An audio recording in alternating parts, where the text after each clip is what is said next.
Hello, magandang araw po sa inyong lahat. Kamusta po ang inyong linggo? Well, ako po ay nagse-celebrate ng birthday ng aking matalik na kaibigan si MJ. At syempre, happy birthday uli MJ. At nako, wala pong katapusan ng selebrasyon. No? Pero I think after the lunch today, tapos na talaga.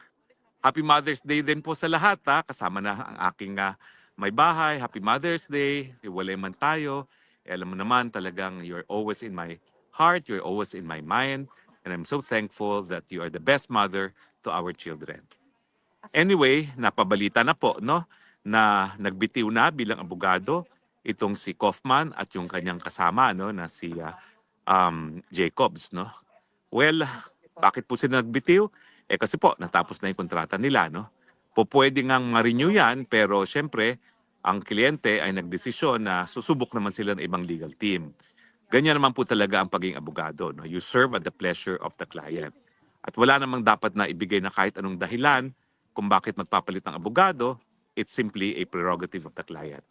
Ganun pa man, dahil ako naman po ay naging tagapagsalita at tagapagsalita pa rin ni Tatay Digong sa mga panahon na siya ay nakakulong, papasalamat talaga tayo kay Attorney Kaufman at sa buong team niya dahil we may have had disagreements pero ang totoo naman yan, nakita ko naman po talaga na nagmalasakit itong si Kaufman kay Tatay Digong at siya rin po ay nagbigay ng suporta hindi lang ng legal kundi kada punta niya sa kulungan.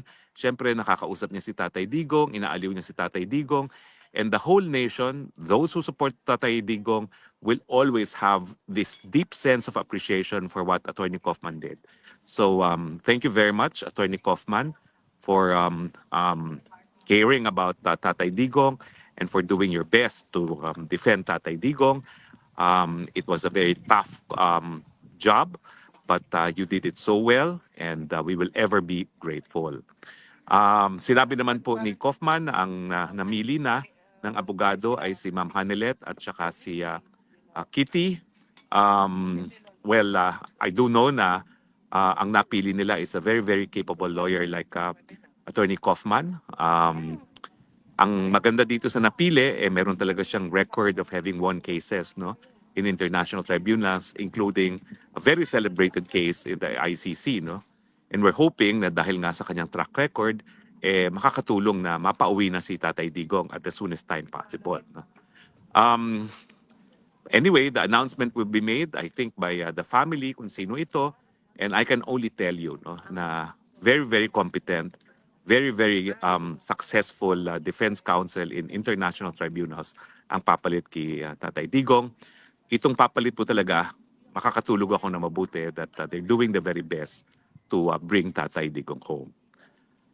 Anyway, ang importante po ngayon ay paghandaan natin itong darating na paglilitis ni Tatay Digong. Matatagalan po talaga paglilitis. No? Ang pinakamabilis po na nalitis ng ICC ay 1 taon dahil umamin ang akusado pero ang average time niya ay 10 taon. Hindi ko naman po sinasabi na mapapaaga ang buhay ni Tatay Digong pero sa tingin ko naman po ay God will give him a very long life so much so na makakauwi si Tatay Digong sa Davao no? At nakakapiling nating lahat. I'm confident na with the experience of the new lawyer ay talaga naman po may pag-asa na mapauwi itong si Tatay Digong. Yun lang po masasabi ko at this point. No?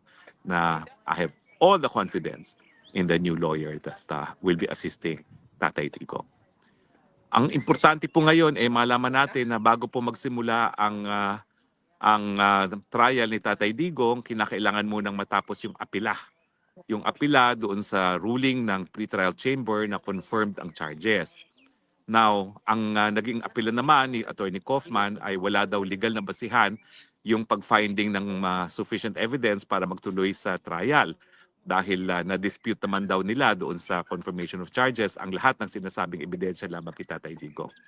So tama naman po yan, hindi makakausad ang trial lang hindi nagde-decide ang appeals chamber doon sa apila. Ang medyo pangamba ko, sino ngayon ang gagawa ng apilang yan? Ngayong nag-withdraw na ito si Attorney Kaufman, no? Pwede naman gawin ng bagong abogado yung apila on the confirmation of charges. Kaya lang syempre, mas gamay ni Attorney Kaufman kung ano yung mga basihan na umaapila sila na walang sapat na ebidensya. So ang aking pinagdarasal, sana tapusin muna ni Attorney Kaufman yung pleading, no, ng pag-aapila kasi siya naman ang nag-argue sa confirmation of charges. Pwedeng gawin ng bagong lawyer pero syempre mas gamay ni Attorney Kaufman kung ano yung mga ebidensya na sinabi niya na hindi sapat, no, para magpatuloy sa trial. Ang aking inaasahan din, bagamat nagkaroon na ng desisyon ng hukuman on jurisdiction, na meron daw jurisdiction, sana mabuhay muli yan, lalo na yung aspeto ng epekto ng pagkakakidnap kay Tatay Digong.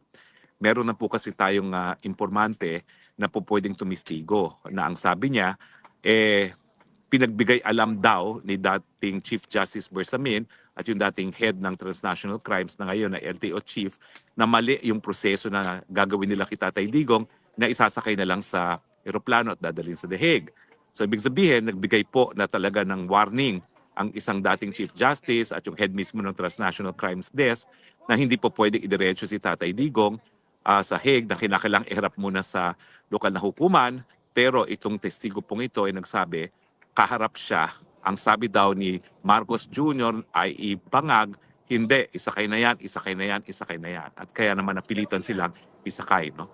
Sana ang bagong abogado ni Tatay Digong ay magkaroon ng pagkakataon para magkaroon ng panayam dito sa testigong ito at mapresenta ito sa hukuman para maging basihan na i-examine ng hukuman kung tama bang magpatuloy ang jurisdiction ng korte gayong kidnapping talaga ang nangyari. Hindi kasi masyado nabigyan ng emphasis ni Atty. Kaufman itong isyong ito, no?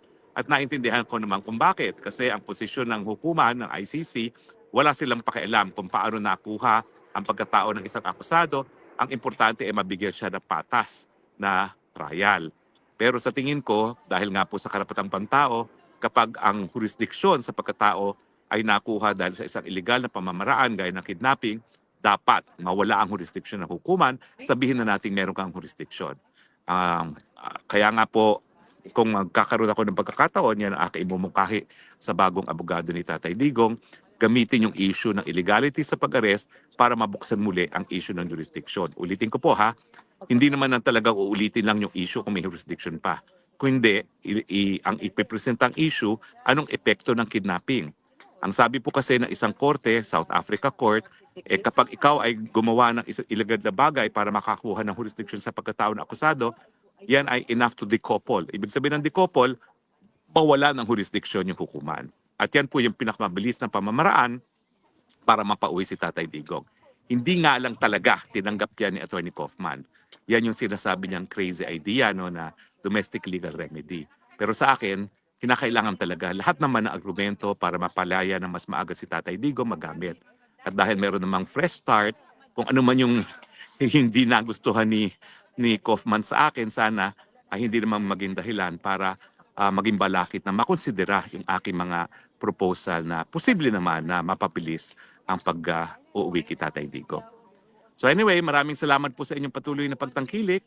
I can assure you po, no, na talagang we have all the reasons to be thankful to Attorney Kaufman. Attorney Kaufman, if you're watching, we've had our differences, but as a person who truly cares for Tatay Digong, I know you did your best and our deepest appreciation. I wish you the best in your future endeavors, and thank you again from a very grateful person. I speak this time as a spokesperson of the supporters of Tatay Digong.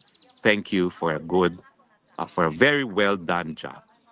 And welcome to the new lawyer. As I said, I have full trust and confidence that we have the best legal representation that there is right now, and we're hoping that you will bring home our Tatay Digong at the soonest time possible. Salamat po sa inyong patuloy na pagtangkilik. Ito po ang inyong spoksang bayan nagsasabi, I love you, Philippines. You're the only country that I have. You're the only country that I will love. God bless the Philippines.